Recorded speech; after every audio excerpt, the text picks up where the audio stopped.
a chance.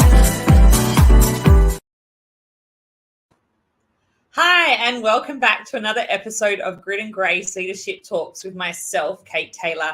I'm so excited to get back on here today and share with you an amazing guest speaker I have in my network who is going to be sharing with you some amazing things that she's doing. Her name is Stephanie Williams, and she has set up Stephanie Williams Co. recently as her own coaching business. And we're really excited to bring her on board. She has over 15 years experience community services, right through to senior management roles, from not-for-profit to, Aboriginal identified organisations across the network. And I'm really excited to see how she's transitioned from being in the not-for-profit space into her own business. She's known as a slow living coach. So that's something that she's gone into recently. And so I'm so excited to hear about what she's done and how she's done it. So welcome, Steph. Thank you, Kate. It's great to be here. Oh, thanks for coming on today. And I would love it if you could start with the acknowledgement to country for us absolutely. Today. So I'm meeting with you here on Dharawal land today, but I'd like to pay my respects to the elders, past, present, and emerging for all the lands in which we meet on today. I also want to show my respects to the lands and its minerals and its waterways, because it's their existence that's allowed us to come together in this virtual space today. And I hope Kate and I can use this source of nature for good today. Oh, thank you so much. And yeah, I'm really grateful that we can have this time to talk and connect. Even though we're on different places, we can come together virtually, which is brilliant. So yeah, thank you so much. And I would love, we have a few questions for you today. Would love to get to know you a little bit more, and then also about your business and what you've launched recently, which I think will benefit a lot of people that are listening in. So to start with, I would love it if you could share with us how you set up your day for success. What's an ideal day for you? How do you start? I think the ideal day really starts the night before, because I know if I don't get a quality sleep, there's no amount of coffee that's getting me through. So I think that having a really solid sleep is really important. I'm a very early riser, so 5:30, 6 o'clock, I am up. The body just wants to be up at that stage. So I like to have a really quite gentle and slow morning. So I do spend probably about an hour just having a coffee, hanging out with all my fur animals that I have at home. And I really just do some light stretching or some yoga before I go and do a beach walk. I'm very lucky and blessed to have the beach right nearby. So I'll go down there, or I'll head to the gym. I think it's also one of the things that I really am mindful of is I've got a lot of energy in the morning. So how I match my energy to my day. So if I'm doing client-facing work, I like to do that in the morning. Ideally, when I'm feeling really fresh, and just sort of manage my energy throughout the day as to what roles I'm doing and tasks. Yeah, I think that's so important, isn't it? And I think I always wish I could be one of those early risers, but I think I'm a night owl too much. So I go to bed too late, and then I get up. Then when my alarm goes off in the morning, I press snooze at least a few times, which I know is not the best way to start. I'm a bit of a nanner. I'm tucked in by 9 p.m. So that helps. I think our bodies naturally move to where we want to be energetic. So yeah, no, it's so important. I think that's the key. I reckon if you're getting up early, you have to go to bed early, don't you? Yeah, absolutely. So yeah, it's definitely important. And I think, it's, I guess, that bringing that back into your rituals as well. Like, I know at this time of year, it's hard to keep up with all of these like early morning rituals or evening rituals that you're probably doing earlier in the year, now that it's a bit busy, but just it's a good reminder, I guess, even for me to go, like a few months ago, I was getting up at like 6:37, going for a walk before, starting my day. And it was great. And I don't know what quite happened that I stopped doing all of that. Yeah. I call it the end of year blur. It's like where everything just gets blurry, and there's so many functions and work tasks and deadlines, and our bodies are trying to wind down, but everything's kind of winding up towards the end of the year, right? Exactly. And I think, so yeah, it's a good chance to go, even if we just do it twice in a week, maybe it's not every day that we nail it, but let's try and do something for ourselves in the mornings. I think I do definitely feel a lot more focused and kind of motivated when I have done that in the mornings. So I can see why you like doing that. That's great. Sure. And obviously you've been on a bit of a journey with your career, and at Taylor Care, obviously we support a lot of people through their recruitment journey around their career paths in community services. And so it would be great to know a little bit about your career path and what led you to where you are now. Yeah, for sure. So 15 years in community services, about 12 of those have been specifically working in child protection. So that was my background. Pretty intense work at times, high burnout industry. I think the general rule of thumb is about 2 years before people start really feeling those burnout feelings. So I worked my way up from basically a casework space into a senior management role, and at one stage was managing, I guess, cross-regional portfolios. Experienced absolute burnout throughout the years. Did it all with quite a smile, as I think that a lot of social workers do. They on the outside look like they've kind of got it all together, but on the inside it feels like everything's kind of crumbling. I worked in that for a really long time, to the point where I did experience quite a lot of anxiety. I ended up developing a stomach condition from all the stress that I was experiencing. Wow. It also gave me some beautiful gifts. I was very privileged to work with our children, young people and families. Absolute privilege to be able to be in that space. But I guess it also led me to learning about positive psychology. It led me to learning about coaching and emotional intelligence leadership coaching. And that sort of took me down the pathway of where I ended up now. So I guess lockdown, as we were just saying before we came on, was a real opportunity for reflection for me, particularly because I spent a lot of time alone during lockdown because my partner worked away in another state. And I guess not having the 2-hour commute every day really allowed me to start thinking about, what sort of balance do I want in my life? What do I want out of my lifestyle? And is it healthy for me to continue working in this space? And what do I want life to look like? Because I think for many people in social work, we really get our identities bound up in our work. So I was Steph, the child protection worker. That was my identity. So unwinding that can be really hard. Yeah, that would have been such a journey to go from, I think most people in most industries, like my husband in finance as well, is the same. It's like that whole identity is around your job and what you do, and you're known for that. You know what I mean? And so to think what else could you do is a real challenge, I think. And it's a real journey of discovery and personal development and soul searching, I imagine, as well, that you've gone through to get to the point you have now. And so recently you've stepped out into your own business and coaching business. Can you tell us a little bit about Stephanie Williams Co? Yeah, so as I was saying, I feel like it was a long development process. So whilst I was working in child protection, I was studying in those pos psych and coaching spaces, and I ended up leaving a role after 10 years, after sort of negotiating with my manager and going, okay, I think it's time. I think it's time that I just step out fully on my own. I was already dabbling and working, casually in the space, sort of like a side hustle, which I really recommend doing to make it a more comfortable transition. But I because it can be really, really daunting. But I think that once I left that role, it was kind of, because it was my identity, how do I unwind from that? And what do I want my new identity to look like? And what do I want from a role? And I still wanted to very much help people, but I wanted to help people who got to where I was, where I was just so burnt out, I was barely functioning anymore. So I now work with overscheduled and overwhelmed women to slow down and simplify their lives. So I'm very much in the slow living space. But it's not just about physical decluttering of people's homes, which I think I'm very much drawn into the minimalism space because it's got a good synergy with slow living, but it's very much about how do we actually mentally slow down as well.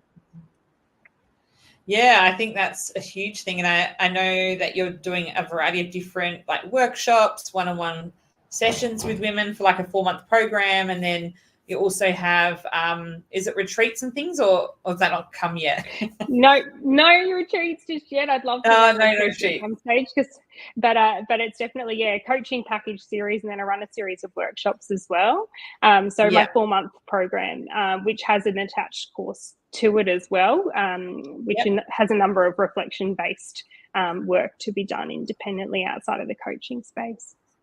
Yeah, no, that's beautiful. And I think what obviously you're speaking to different women all the time that are going through different stages of their journey. What kind of advice would you give to one of the women listening who maybe are, or men who are feeling that burnout in the sector and just having that pull, I guess, in their heart to do something different, but not quite sure they want to do it, or they don't know where to start, or they're just feeling overwhelmed in general? Is there any tips or advice you would give them? Yeah, I think one of the things I really struggled with was I felt like to do meaningful and purposeful work, I had to be out there doing front-facing community services work. That was meaningful and purposeful work in my mind. And to shift that to say, actually, we can do meaningful and purposeful work in a series of different roles. You know, I think that was a big transitional shift in my mind that I had to come to. But I think it's all about evaluating, what do I want life to look like? You know, if it is that I want to be doing that role, do I want to be doing it part-time? Do I want to be doing 2 different roles? Like, how do we actually want our lives to look? So for me, it's really important to be able to have time in nature, to be able to have time with family, to be able to have quiet spaces and pockets within my day in a really flexible role. So I work at the beach sometimes, and I just couldn't do that with the role that I was within. So I think it's a lot of that deep reflection work about what are our values and how do we align that within our lifestyles. Yeah, no, definitely. And I think we're so on autopilot a lot of the time, especially at this time of year. And it's getting to that point where it's like, okay, we'll get to New Year's and we'll start reflecting. But I think encouraging people who are listening to actually start asking yourself some of these tricky questions as we're leading up to the end of the year, when you do have a moment to yourself, and what does meaningful work look like to you, and what else would you wish you could do and that you're not doing currently? And is that possible, like you said, to either do it as a side hustle and then eventually move into it as your full-time hustle, or is it something that you have to study towards to get to that, like to go into a different area, and just taking a step forward? There's always courses you can do in the evenings or online, and different workshops that you can get certifications in that are like 3-day boot camp type style. There's lots of different things you can do to upskill yourself. And I think I've always kind of done that in business too. And the last few years with a guy called Aaron Sansoni, I don't know if you've heard of him, but he does a lot of business, empire mastery, sales mastery. And he's just such an incredible speaker and trainer. And he teaches you how to, set your business up, and he helps all different industries, people in different industries. And I've done a lot of upskilling and mentoring and coaching through them, and that's been really great. And I've also had a leadership coaches, or that probably similar to your style, more that heart-centered leadership, and how to, support women who are overdoing it in executive roles or CEO roles, and then trying to help them get that balance in their lives. And so I think, that's how I learned about boundaries and about how to my values and what was important to me and why, and what did I want out of different things that I was doing. And, it's an ongoing journey, right? Like life always evolves and changes. And like it's took you a 10-year journey in one role to then go, you know what, it's time to do something different. And like you said, COVID really was that wake up call for a lot of us. And I feel like we've, yes, there's still COVID around, there's still health scares around, but I feel like we've got a lot more freedom now to move and to do things and to try things. And so it gives us a chance to go, well, if we weren't happy in our jobs then, why are we still doing it? You know what I mean? And what else could we do? And so I'm not encouraging people to quit their jobs tomorrow, but at the same time, just having this moment to reflect, because it might be, hey, you want to progress within the company you're in.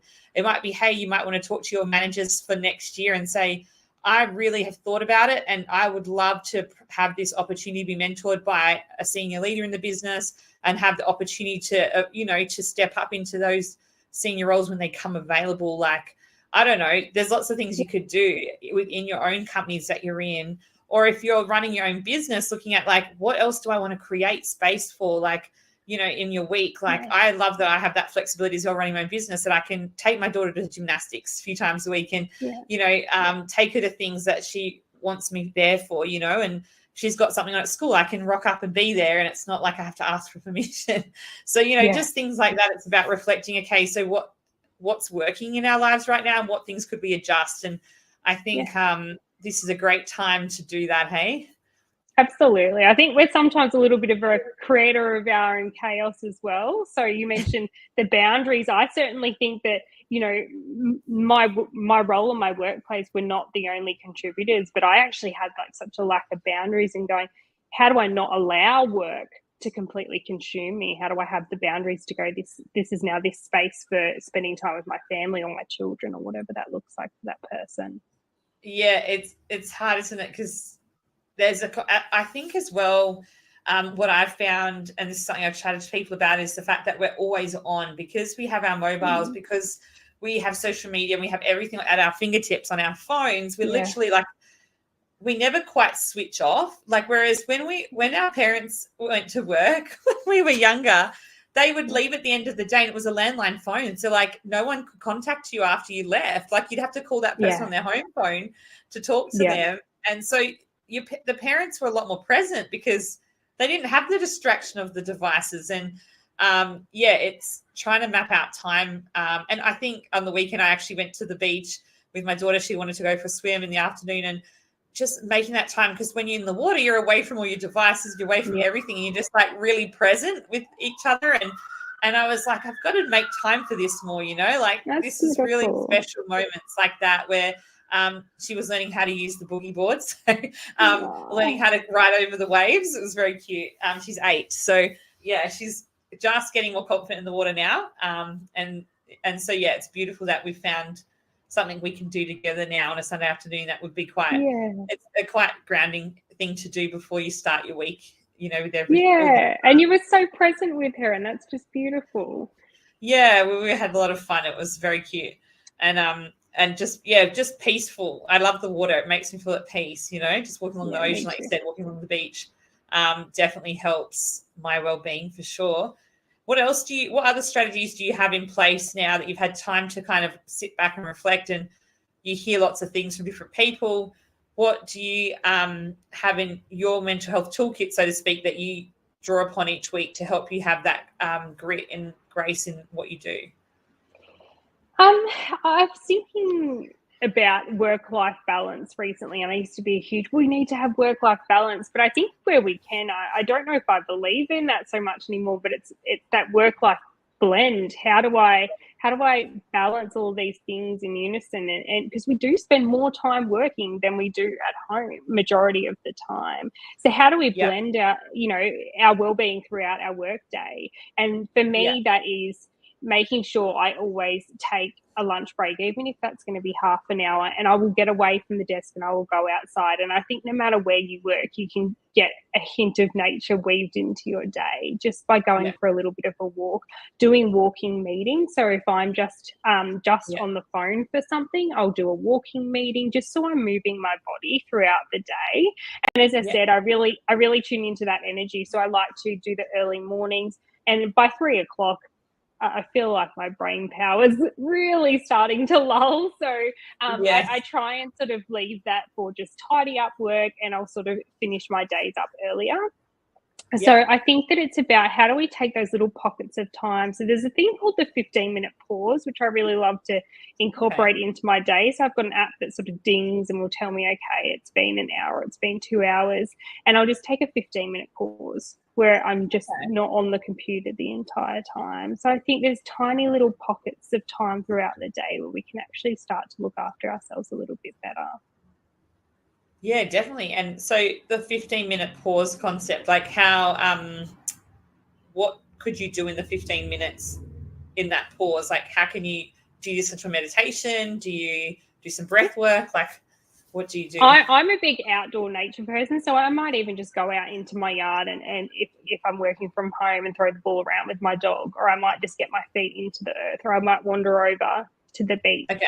Just for 15 minutes, or I might just have a quick stretch and a glass of water and actually pause from being on tech, from engaging with people, just to be present for that 15 minutes. It's actually proven to be highly productive for people. So it's actually a leadership strategies that a lot of CEOs are incorporating now, is 15 minutes of every hour where they actually pause, because the level of productivity for that next 45 minutes goes up quite significantly.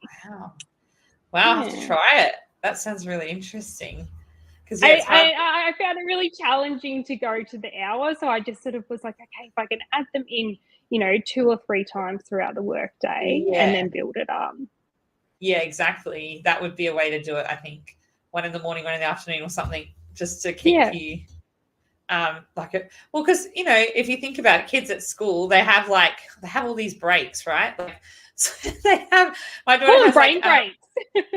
Brain breaks. Yeah, it's like crunch and sip. So she has a piece of fruit and water as their first little break. And then they get an hour and a half later, they get another little break, 15 minutes or 20 minutes. And then they get their big lunch break, which is 40 minutes or something. So it's there's, so obviously if we designed it for kids that way, why don't we do it for ourselves? Yeah.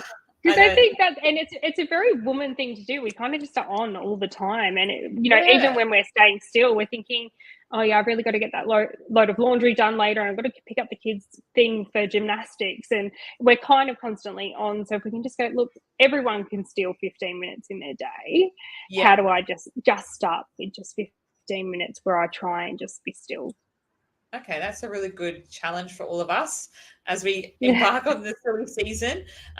If we all try and work out where we can put that 15 minutes into our day and see how that helps us be more productive. I think I'd love to try that. I'll let you know how I go. And in terms of favorite quotes, obviously I love quotes and affirmations. It really helps me get through the good and the bad times. Is there a quote that you love that kind of showcases that grit and grace in life and leadership that you'd like to share? Yeah, I'm going to read it just so I don't misquote, because I would hate to do that to someone. But it's by Carl Henry, and he says, the great benefit of slowing down is reclaiming the time and tranquility to make meaningful connections with people, with culture, with work, with nature, and with our own bodies and minds. Oh, I love that. That's so important, isn't it? And that slowing down.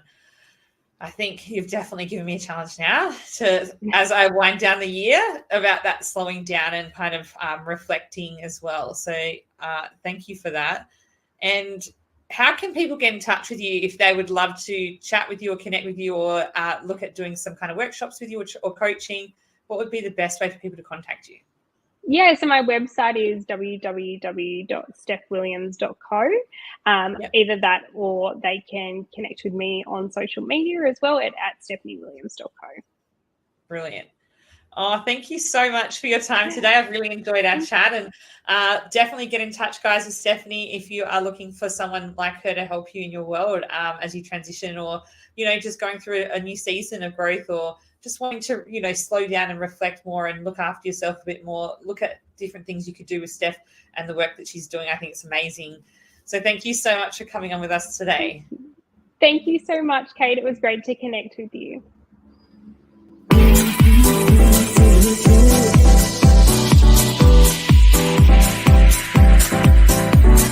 Telling me to dance, taking a chance.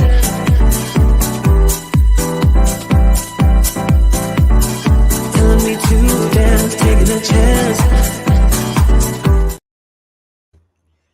Thank you so much for joining us today on Grit and Grace Leadership Talks. I hope you enjoyed it. Please like or share or comment in the comments of what you enjoyed about this and what you might be doing for your 15-minute pause in the weeks ahead. So have an awesome week, and we'll talk soon.